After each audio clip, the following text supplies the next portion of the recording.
আসসালামু আলাইকুম। সবাই এগিয়ে যাচ্ছে, আমরা কেন পিছিয়ে থাকবো? অনেকজনে ছবির উপরে ক্যাপশন বসাতে পারেন না, নতুন নতুন স্টাইলিশ যে ক্যাপশনগুলো আছে এগুলো বসাতে পারেন না। তাদের জন্য এই ভিডিও দেখে যদি আপনার ভালো লাগে লাইক কমেন্ট শেয়ার করে পাশে থাকবেন। ভিডিওটা লং হবে, ধৈর্য সহকারে দেখে এই কাজটা শিখে নেবেন। লেটস গো, আমার স্ক্রিনটা ফলো করেন।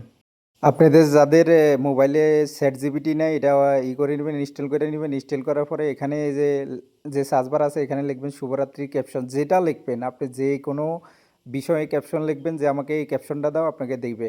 এই ক্যাপশনটা দেখেন, আমি শুভরাত্রি ক্যাপশনটা নিতেছি। দেখেন অনেকগুলো ক্যাপশন দিতেছে, তার ভিতরে আমি একটা চয়েস করে নিব। এই যে আমি মার্কিং করে দিতে আসি, এটা আমি চয়েস করে নিব। চয়েস করে নিয়ে এটারে কপি করব। দেখেন এটাকে আমি কপি করব। কপি করার পরে দেখেন এই যে কপি করতেছি। আপনি যে কোনো লেখা এখানে সার্চ করবেন, সংসার নিয়ে, জীবন নিয়ে, যা লেখা লিখবেন, যা সার্চ করবেন তাই আসবে। এই লেখাটা আমি কপি করলাম। কপি করার পরে আমি এখানে চ্যাট জিপিটি এখানে প্লাস আইকন আছে, এখানে গ্যালারিতে নিয়ে যাবে। গ্যালারিতে নিয়ে যাওয়ার পরে আমি একটা ছবি সুইচ করব।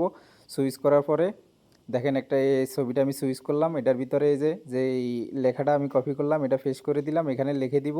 এই ছবির উপরে আমার এই লেখাটা বসিয়ে দাও। এই লেখাটা বসিয়ে দাও, আমি এটা লিখে দিব ক্যাপশনের লাস্টে। আপনি এই লেখাটা অবশ্যই লিখে দিবেন। লিখে দেওয়ার পরে ওই যে এই যে আমি এটা লিখে দিলাম। লিখে দেওয়ার পরে আপনি অবশ্যই ওই যে তীর চিহ্ন আছে, তীর চিহ্নের উপরে আপনি এটা করে দিবেন, টাচ করে দিবেন। দেখেন কিছুক্ষণের ভিতরে একটু ওয়েট করবেন, আপনার ছবিটা রেডি করে দিব। দেখেন আমাকে দুইটা ছবি রেডি করে দিছে, দুইটা ছবি দুই স্টাইলে রেডি করে দিছে। তার ভিতরে আমার যেটা ভালো লাগতেছে আমি এটা ডাউনলোড করে দিব। উপরে যে ডাউনলোড অপশনটা থাকবে, এই যে ডাউনলোড করে নেবেন আপনি।